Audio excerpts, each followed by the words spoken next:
नमस्कार, स्वागत आपका हरियाणा न्यूज 24 पर। मैं हूं प्रिंस लंबा। हरियाणा प्रदेश के अंदर एक बार फिर हरियाणा पुलिस का नाम बदनाम हुआ है। हरियाणा प्रदेश के अंदर एक बार फिर खाकी के ऊपर एक और गहरा दाग लगा है।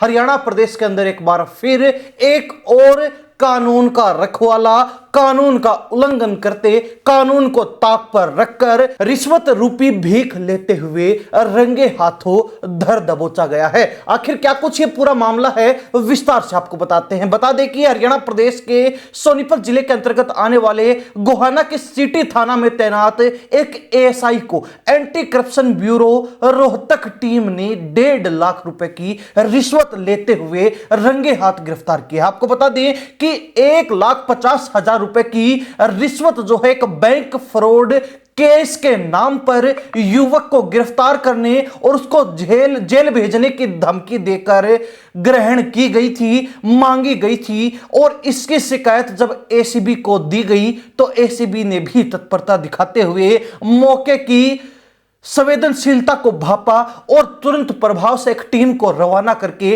और रिश्वत लेते रंगे हाथ एएसआई को धर दबोचा। अब खास बात यह है कि एसीबी की जो तत्परता थी वो काफी सराहनीय रही है, क्योंकि एंटी करप्शन ब्यूरो की टीम ने एएसआई को रिश्वत के पैसे, नोटों के बंडल गिनने तक का मौका नहीं दिया और रंगे हाथों धर दबोचा और वहीं से जो उसको हिरासत में लेकर आगे की कार्रवाई के लिए कारावास भेज दिया गया है, जेल भेज दिया गया है। अब जो इस मामले में एसीबी लगातार छानबीन कर रही है, कार्रवाई कर रही है, साक्ष्य जुटाने में लगी हुई है।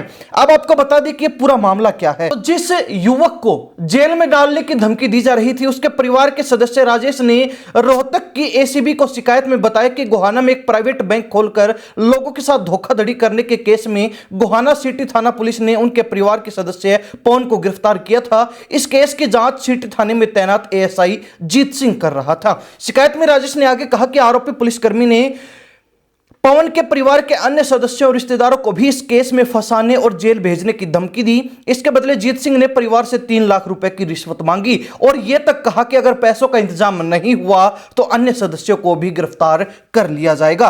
राजेश की शिकायत के बाद रोहतक एसीबी की टीम गठित की गई और प्लानिंग के तहत राजेश 1.5 लाख रुपए लेकर एएसआई जीत सिंह के पास गया और जैसे ही जीत सिंह ने रुपए पकड़े तो पहले से ट्रैप लगाकर बैठी, यानी कि पहले ही अपना जाल बिछाकर बैठी एसीबी की टीम ने उसे पकड़ लिया। अब आपको बता दें कि गोहाना सिटी थाना पुलिस के अनुसार पवन सैनी, जिसको गिरफ्तार किया गया था और जिसके परिवार ने आरोप लगाया कि जो गोहाना सिटी थाना में तैनात एएसआई है वो उनसे रिश्वत मांग रहा है, उसी पवन सैनी ने सेक्टर 7 में पीएनएल बैंक के नाम से एक फर्जी संस्था बनाई हुई थी। इस बैंक में उसने लोगों को एफडी पर कम समय में पैसे डबल करने का लालच देकर लाखों करोड़ों रुपए जमा करवाए। कई लोगों ने बताया कि जब उनकी एफडी पूरी होने का समय आया तो आरोपी बैंक को ताला लगाकर फरार हो गया। इस फर्जीवाड़े का खुलासा तब हुआ जब ठगी के शिकार लोगों ने सिटी थाना गोहाना में लिखित शिकायत दर्ज करवाई। शिकायत के बाद 3 नवंबर को पुलिस ने पवन सैनी को गिरफ्तार कर लिया।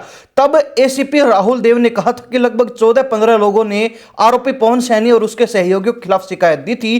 पुलिस पूछताछ में पवन सैनी ने स्वीकार किया कि उसने लोगों से लिए गए पैसे अपने निजी खर्चों में इस्तेमाल किए और जब रकम लौटाने का समय आया तो वह बैंक बंद करके फरार हो गया। यह जो है बैंक फ्रॉड का मामला है, जो जानकारी सिटी थाना गोहाना पुलिस के द्वारा दी गई है। लेकिन इसी मामले में अब एसीबी ने पवन सैनी के परिवार से 1.5 लाख रुपए की रिश्वत लेते इसी थाने में तैनात एक एएसआई को, जो इस केस को संभाल रहा था, जो इस केस में देखरेख कर रहा था, उसको गिरफ्तार किया है। तो साफ पता चलता है कि मामले में कुछ ना कुछ काला जरूर है। और एक तरह से देखा जाए तो यह मामले में काला नहीं बल्कि पूरा मामला ही काला नजर आ रहा है। अब कौन सही है कौन गलत है यह तो आगे की छानबीन में, आगे की तफ्तीश में पता चल पाएगा। लेकिन इतना जरूर है कि एक और पुलिसकर्मी ने इस तरीके का काला कारनामा करके पुलिस पर एक गहरा धब्बा लगाने का, गाढ़ा धब्बा लगाने का काम कर दिया है। हरियाणा प्रदेश के अंदर वैसे ही पुलिस महकमे को लेकर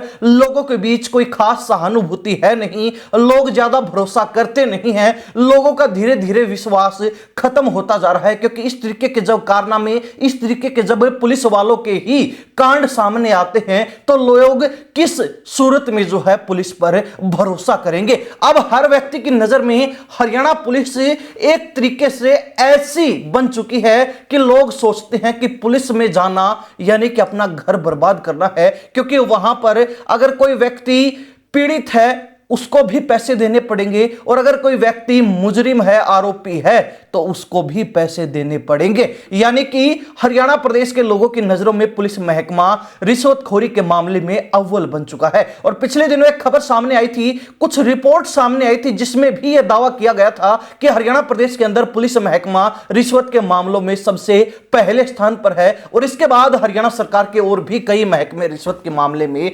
सबसे आगे जो है खड़े पाए जाते हैं। लेकिन पुलिस महकमे की बात की जाए, जिन लोगों के कंधों पर आम लोगों की रखवाली का जिम्मा है, पीड़ित के साथ अन्याय ना हो इसकी जो है देखभाल की जिम्मेवारी जिन लोगों के पास है, वही लोग अगर ऐसे कांड करेंगे, वही लोग अगर ऐसे कृत्य करेंगे तो कहीं ना कहीं लोगों का भरोसा उठना लाजमी है। खैर, पूर्व डीजीपी ने इन सब चीजों को देखरेख में रखते हुए इन सब चीजों में संतुलन बनाने के लिए काफी कड़े और सख्त कदम उठाए थे। अपने पुलिस महकमे के कर्मचारियों और अधिकारियों के खिलाफ ही उन्होंने खड़े होने का काम किया था। लेकिन क्या नए डीजीपी जो हरियाणा प्रदेश के हैं वो अपने ही पुलिस महकमे की चूड़ियां टाइट कर पाएंगे या फिर नहीं? अपने ही पुलिस महकमे के खिलाफ सख्त कदम उठाते हुए पुलिस की जो छवि है उसको सुधारने का काम कर पाएंगे या फिर नहीं? ये बड़े चैलेंज नए डीजीपी के सामने हैं। अब वो इन चीजों को कैसे हैंडल करते हैं ये उनकी कार्यशैली पर, उनके अनुभव पर निर्भर करता है। लेकिन हरियाणा पुलिस की नाक कटवाने में कुछ ये जो चुनिंदा पुलिसकर्मी हैं जिनको रिश्वत के बिना